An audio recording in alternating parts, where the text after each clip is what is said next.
Eu sou a psicóloga Paula Espíndola e vamos para a carta de número 11. Eu te convido a escrever a sua carta para eu comentar aqui para você. Assim a sua história poderá ajudar ainda mais pessoas que vivem e que não sabem lidar com essas dificuldades nos relacionamentos.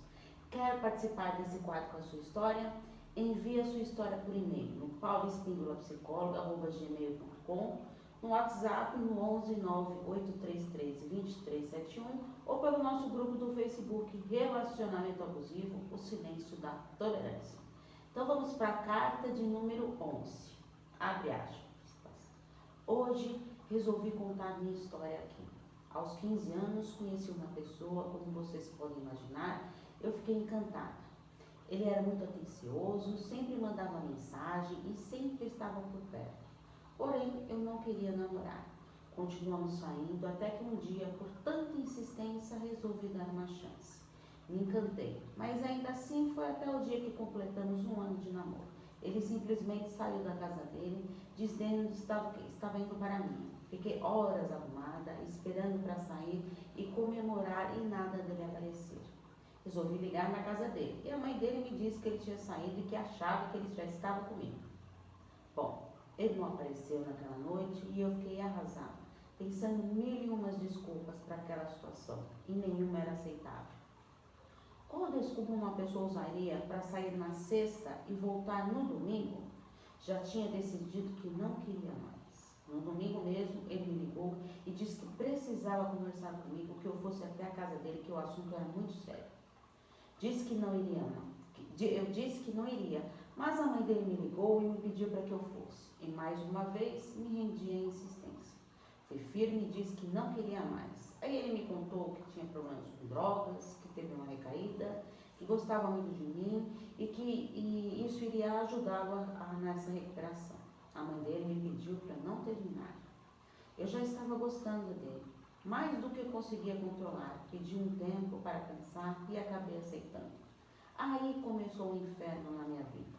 Nos finais de semana seguinte, resolvemos comemorar o que já não comemoramos. Me arrumei, ele se atrasou para chegar e eu já ficava toda apreensiva, mas ele chegou. Fomos comer fora e depois íamos nos encontrar com alguns amigos. Tudo até aí estava super normal, até que no momento ele me chamou para ir buscar gelo. Eu entrei no carro e ele começou a me ofender, dizendo que eu estava dando bola com um amigo dele, sendo que em nenhum momento eu troquei uma palavra com algum homem que estava no local e nem sabia os nomes. Disse que não sabia do que ele estava falando e que ele me levasse para casa. Ele parou o carro e começamos uma discussão. Ele me ofendia muito. Então eu pedi que fosse embora e que me deixasse ali mesmo, que meu pai iria vir me buscar. E me recusei a entrar no carro dele. Foi aí que ocorreu a primeira agressão. Ele me jogou dentro do carro pelos cabelos. Na mesma hora eu comecei a chorar, não de medo nem de dor, mas por decepção. Na mesma hora ele me pediu perdão e disse que me amava e que tinha medo de que eu o traísse. E eu aceitei, porque afinal ele me amava. Cada dia que passava ele ficava mais agressivo. Teve vários episódios de agressão. Aí vou relatar os que mais me marcaram. Ele totalmente abusivo, sempre fazia coisas que me deixavam para baixo, que cada vez mais eu ia apagando. Ele tocava com um grupo na minha cidade, então a gente sempre estava em algum evento. Em um desses eventos ele estava drogado e me jogou uma lata de cerveja no rosto. Fiquei com o olho roxo, tivemos que sair da festa, parou o carro numa rua, um pouco movimento, e me agrediu mais uma vez. Só parou quando alguém passou e gritou que tinha chamado a polícia. O policial parou e neguei a agressão. Me arrependo até hoje de não ter aceitado a ajuda naquele dia. Na Copa de 2010, ele foi me chamado para tocar em um bar na zona rural da cidade. Como sempre ele me levava junto, decidi eu sair do trabalho mais cedo. Ele me buscou e já apresentava sintomas de crise de abstinência. Começou a me pedir dinheiro. Nessa época eu trabalhava e escondia meu dinheiro. Sim, porque ele pegava para se drogar. Como eu tinha deixado todo o meu dinheiro com a minha mãe, fui até a minha casa e peguei R$ 50. Era só para o caso se eu precisasse comprar alguma coisa. Porque ele saía para buscar as coisas e me deixava sozinho em lugares horríveis. Indo para o local, ele já estava alterado e agressivo. Chegando lá, me sentei bem longe de qualquer outro homem para não passar problemas. Acabando o show, ele queria dinheiro. Eu disse que não tinha. Ele disse que precisava muito.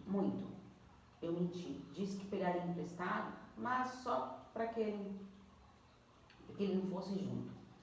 Assim que eu entrei no carro, ele já começou a me ofender e me agredir. Ele parou o carro e o banco de trás tinha um violão e me agrediu com ele. Me bateu muito, me machucou muito, me levou para casa dele. Eu corri para o banheiro, ele foi até a cozinha pegar uma faca. E eu consegui correr para a rua antes que ele fizesse algo mais grave. Toda machucada, descabelada, suja com meu próprio sangue, que eu nem sabia de onde tinha saído. Ele atrás de mim com o carro, eu não aguentava mais correr. Então tentei me esconder, mas ele me encontrou. Me deu mais chute e eu estava em choque, não sentia mais dor naquele momento. Então ele começou a chorar, disse que não queria ter feito aquilo. Uma pessoa de dentro de casa mais uma vez me ofendeu e disse que ia chamar a polícia. Ele entrou no carro e foi embora. Não podia voltar para minha casa daquele jeito. Como deixei o dinheiro no carro, não tinha como eu ir para casa. Uma amiga da minha irmã morava num bairro bem próximo da minha. Resolvi ir até a casa dela. Quando ela me viu, ficou desesperada e começou a chorar.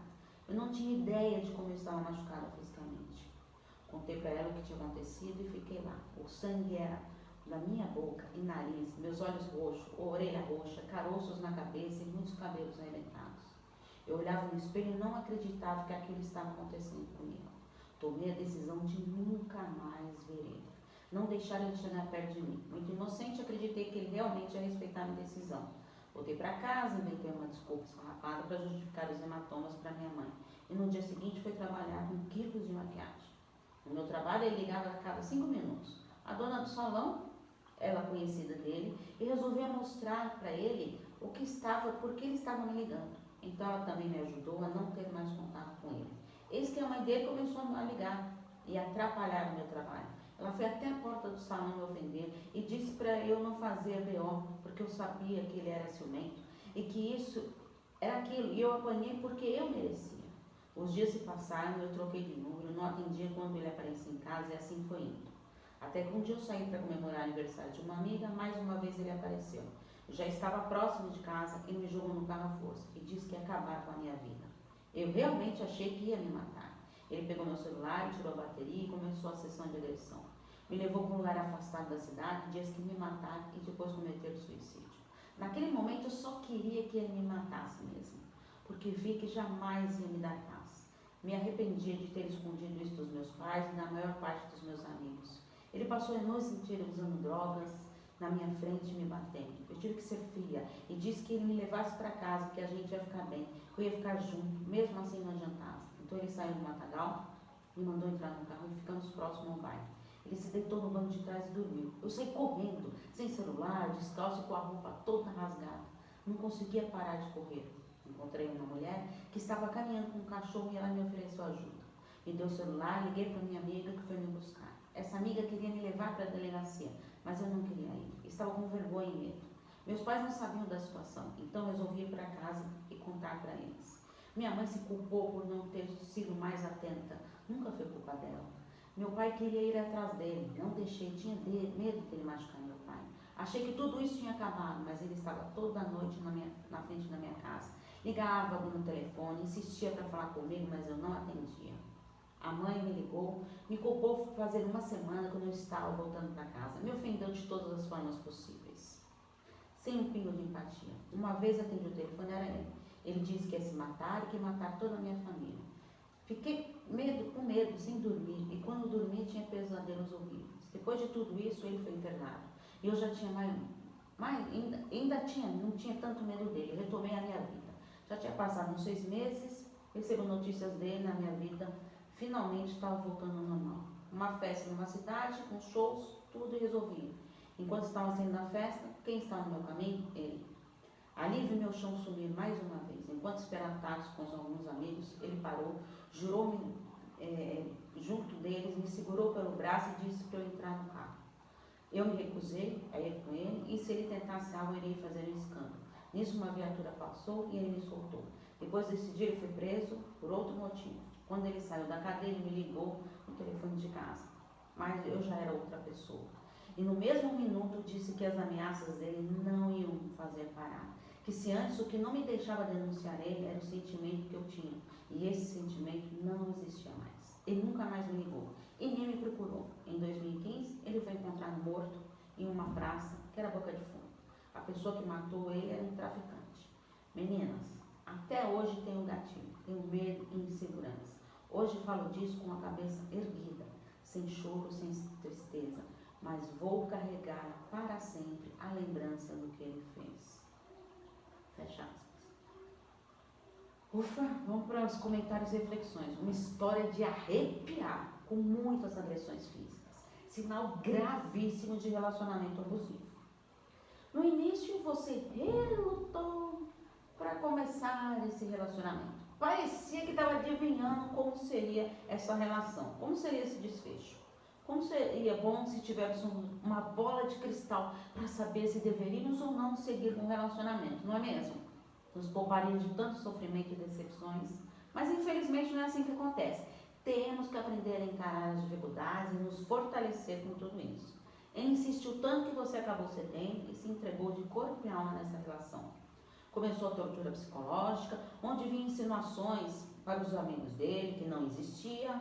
Isso é uma maneira de controlar e assim fazendo você ter medo de se aproximar de pessoas, deixando mais confortável. Infelizmente, o relacionamento abusivo foi percebido da pior maneira possível, com grandes agressões físicas. Algo muito grave nesse tipo de relação. Episódios gravíssimos de agressão ocorrem, como vocês puderam ouvir, seguidos de ameaças, lembrando de toda e qualquer ameaça, o comportamento abusivo. Quando o outro não te dá a opção de escolha, é uma imposição, uma ordem, logo um abuso. As ameaças de te matar e cometer suicídio depois é uma forma de ter o domínio total da vítima. Um pouco importante, não subestime nenhuma ameaça, pois não sabemos como é o nível da cabeça doentia da outra pessoa. Procure ajuda o quanto antes. Eu quero frisar algo muito importante. As medidas legais, que é um processo duro, mas que deve ser encarado. Em caso de agressão física ou sexual, procure imediatamente a ajuda das autoridades. E o primeiro passo é chamar a polícia. Será algo constrangedor, mas necessário. Terá que fazer corpo de delito, mas lembre-se que pior que a agressão sofrida não será. A Delegacia da Mulher está bem preparada para recebê-la com apoio e acolhimento.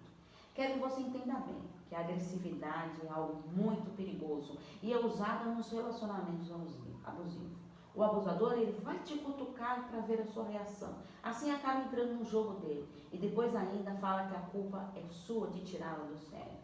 Percebe como está entrando nesse jogo? Ele consegue ter a sua total atenção? Não subestime nenhuma agressividade, porque pode começar de uma maneira branda e terminar tragicamente. Que bom que você livrou dessa relação abusiva. E todo mundo que sai de um relacionamento abusivo tem que passar por esse processo de luto, para que assim consiga ressignificar essa história. Esse medo e insegurança que está sentindo faz parte desse processo, mas acredite que passará. Passará. Tenha cuidado para nesse momento achar que nunca mais será feliz em outro relacionamento. Existem pessoas maravilhosas no mundo e quando chegar o momento certo, fluirá naturalmente. Aproveite esse momento para investir na sua autoestima, para assim se tornar uma pessoa mais fortalecida. Um grande abraço.